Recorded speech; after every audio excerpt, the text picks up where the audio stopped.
Our resident lawyer, Despina Priala, of boutique law firm Priala Legal in Runaway Bay, with us each and every Thursday.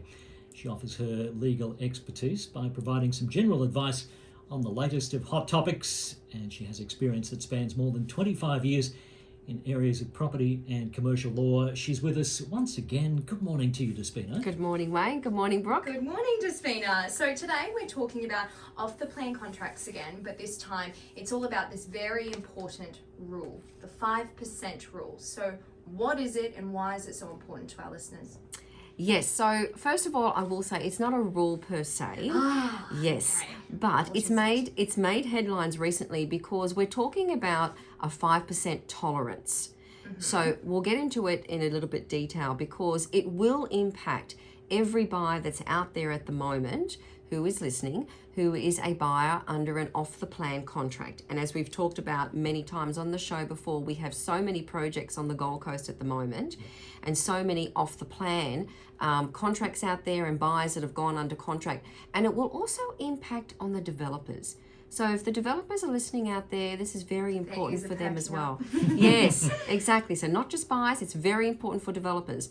So let's talk about generally where this is coming from. So when you sign an off-the-plan contract, they're all pretty much similar in the terms, but the nature of the off-the-plan contract gives the developer quite a bit of flexibility in making changes from the beginning before they even start construction, so when they start to market and they sell the lots off the plan, to right towards the end where they've pretty much going through construction and completing construction.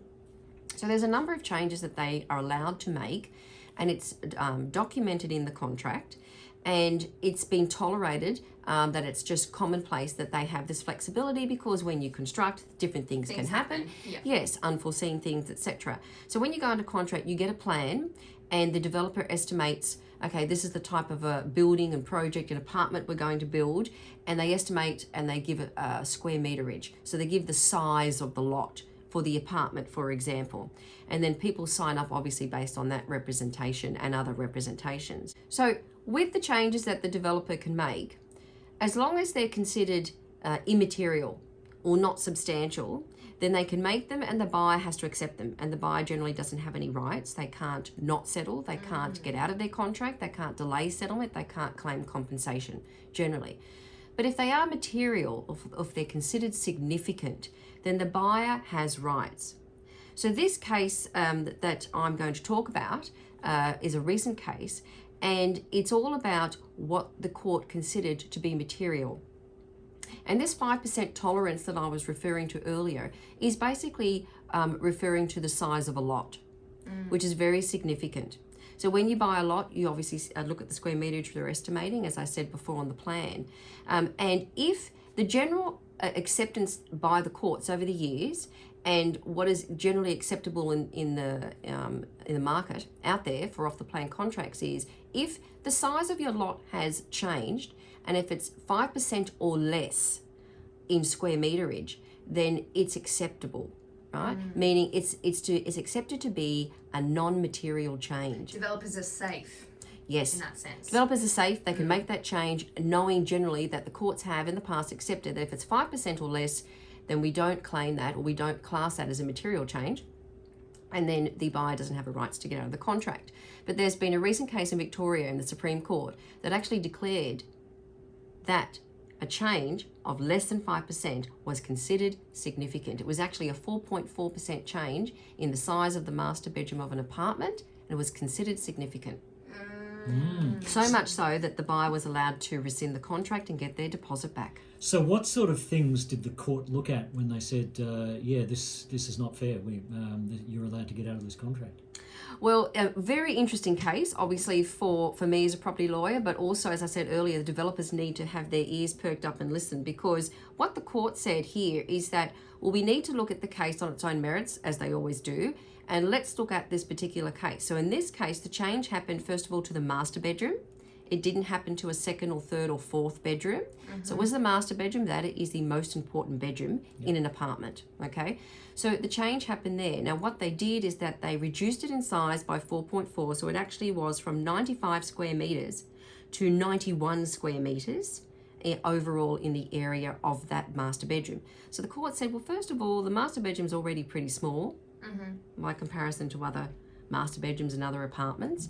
So it's already small. So by you taking another percentage out, so you basically are cutting the size of the apartment overall by a quarter, it's actually significant. It's actually significant change. So the court said, 1, it's a master bedroom, 2, it was already small, and by 3, you already reducing the size was pretty significant. The other interesting aspect of this was the way that they changed it. They created a wall. Yes, a wall which... That wasn't in the original plan? That's right, which cut the size of the lot, obviously. And by doing that, it created an alcove. And what it did is it actually changed the natural light that was going to come into the bedroom. It reduced the natural light, and that was considered also a significant change. Yeah. So it's really, really interesting. So we haven't seen that before in the courts. And as I said before, it's always been this 5% tolerance that the courts have said. And if it's 5% or less, they have said in the past, oh, well, it's not material. This case says otherwise. Yeah, wow. So this obviously happened in Victoria. So Yes. could there be obviously that flexibility there with the 5% tolerance here in Queensland and New South Wales? I think definitely it is a space to watch. And with so much building going on. So much. surely. Yes, that's why I said earlier, developers need to listen and not necessarily make changes willy-nilly. I'm not saying that they do, but they've always had in the back of their mind, well, there's this 5% tolerance. But now what we've seen is a case that says, oh, well, no, we've actually considered a 4.4% change, so less than 5%. We've considered that to be significant in this particular case. And we've allowed, it was actually 2 buyers who had the same change made. We actually allowed 2 buyers to rescind and get out of their contracts and get their deposits back. And that is significant movement in the court. And I think it's a space to watch because it is Victoria, but it is in a Supreme Court. So New South Wales and Queensland will need to watch that very carefully, because I think definitely if it occurred here, for example, on a project that you were a buyer in and off the plan and you had this change and you had a similar change where it was to the master bedroom, maybe it was already a small master bedroom to begin with, and maybe by having a wall inserted into the master bedroom that wasn't there, it may have changed things, the aspect, the natural light, maybe it's changed something else about it. And maybe then you do have rights to get out of your contract if you think, well, this is pretty significant. If I knew about this from the beginning, for example, have taken the contract. I wouldn't have changed. I wouldn't have taken up and proceeded with the purchase. So it's become materially prejudicial to you as a buyer to proceed with the purchase, and that's the wording that's used in legislation and by the courts. Now, there, as you mentioned, there's lots of buying off the plan on the Gold Coast at the moment, and we're certainly not seeing the end of that anytime soon. And this happens a lot. Why do these changes happen? You know, obviously, if you sign off and you say, "Yep, this is what I want, this is what I expect," and then you move in, and then you realise that that's not what you ordered after all. Why does that happen? Yeah, it's a good question, and you should probably ask the developers and builders that specifically. Because it obviously happens a lot. It has been known to happen, yes. So maybe they've estimated it wrong from the beginning. Maybe it's their construction costs. Maybe they've encountered something in the construction that was unforeseen.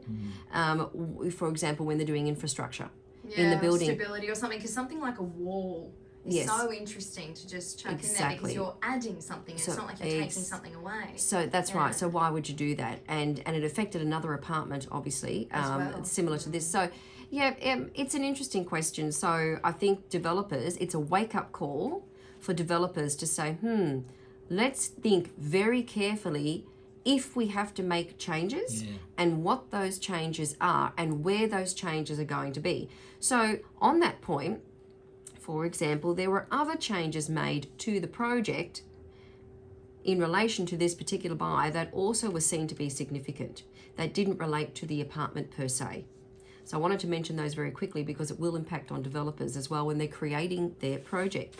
So another couple of changes that the court said was significant, that was material that allowed a buyer to get out of this contract, was the creation of a council reserve. So often developers do have to dedicate land to council as part of the development approval, that's fine. But originally, this particular strip of land, if I call it, was supposed to be an easement, where buyers had restricted rights to be able to access easements, this particular area that's called an easement, and use it in a particular way. And what happened is that they changed that and they had to give it, or they did give it to council. So therefore, buyers were no longer able to use that area. So their rights were removed, and the court said that was significant. Yeah, sure. So that's pretty interesting. Yeah. Because this happens a lot for projects.